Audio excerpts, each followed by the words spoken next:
Почитувани медиуми, почитувани граѓани. Мене ми е навистина драго што денеска сме во Раде Кончар, заеднички со нивниот тим да разговараме по однос на тоа што значи финансиската поддршка во делот на развој на домашните компании. Онако што може да се види дека постојано финансиската поддршка од страна на државата кон овие компании расте. Но исто така нивната апсорпција и колку таа поддршка за нив значи, укажува дека тоа им дава една подобра стартна позиција, посебно на оние кои што ни се извозно ориентирани компании. Но ние, освен што инвестираме во компаниите, се гледа дека целосно економските политики на владата се одговорни и посветени на двете страни. А тоа значи дека инвестираме и во работниците, и во работодавачите. Од една страна финансиската поддршка и законот кој што е за финансиска поддршка на компаниите, планот за економски раст само во 2019 година инвестирал повеќе од 50 милиони евра.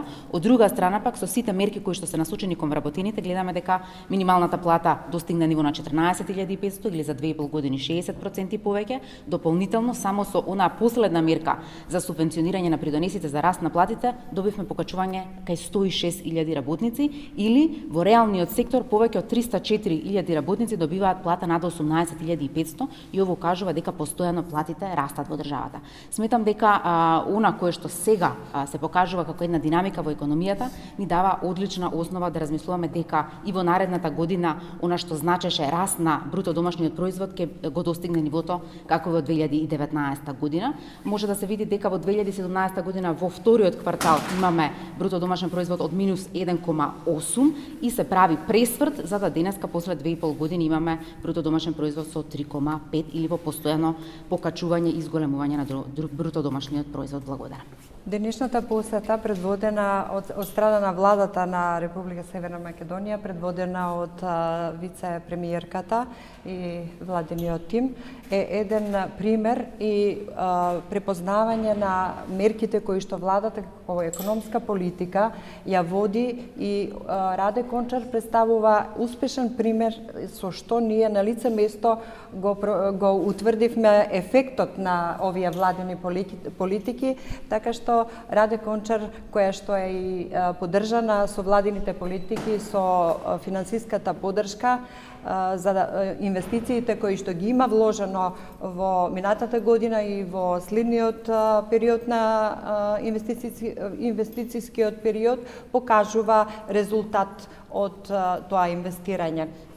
Значи, во оваа насока владините политики се со цел да ги поддржат технолошкиот развој, со што ќе се јакне продуктивноста на сите домашни компании, потоа да се зајакне и освојувањето на новите пазари преку зголемен извоз, кој што всушност е како показател заеднички од сите компании. Веќе минатата година растот на извозот заврши со 3,7% повеќе од спореден од минатата година и секако ова се влие врз благосостојбата, односно на подобар животен стандард на граѓаните.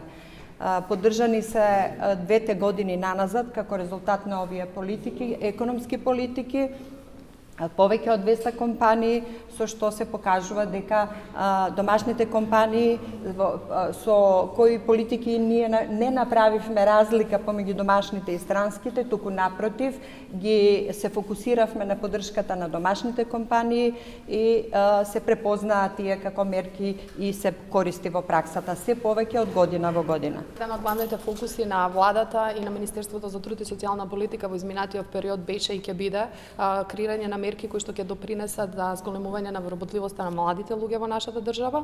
Во таа насока е и последното законско решение за младински додаток. Драго ни што слушнавме и од тимот на Раде Кончар тука дека таа мерка е потребна и дека ќе може да искористат и дел од вработените во нивната фирма. Тоа значи дека на секое младо лице до 23 години кој што е вработено во производствена дејност ќе му следува месечен надоместок од 3000 денари директно на сметката на младото лице.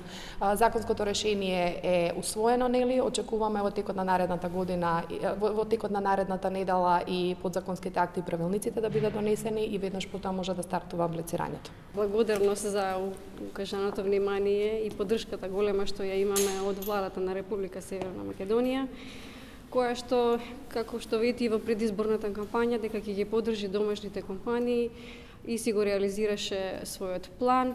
Ние абсорбирајќи средствата кои што ги добиваме од буџетот на државата, планираме, значи, во наредните години да ги зголемиме инвестициите. Инвестициите се многу важни за одржување на темпото на раст и конкурентноста на нашата фирма надвор, бидејќи ние извозно сме во конкуренција со фирми кои што се доста долги години етаблирани и многу јаки на пазарот. Борбата со нив е сериозна. Затоа мораме и да држиме највисоки стандарди. Кои што гледате сертификатите кои што ги вадиме за нашите производи, без нив ние не можеме воопшто да излеземе надвор од границата на државата. Тоа се огромни средства и без помош од државата, од одредени фондови за мали и средни предпријатија ние не би можеле воопшто да излегуваме надвор. Меѓутоа, тоа е потребно и многу важно, затоа што така и ќе оставиме простор за развој и наследство на наредните генерации кои што доаѓаат и да не гледаат излез во напуштањето на земјата, туку да гледаат некоја перспектива и светла иднина во фирмите кои што ќе останат тука и ќе им понудат можност за нивно усовршување, напредување и да се гордеат со тоа што сепак живеат во оваа земја.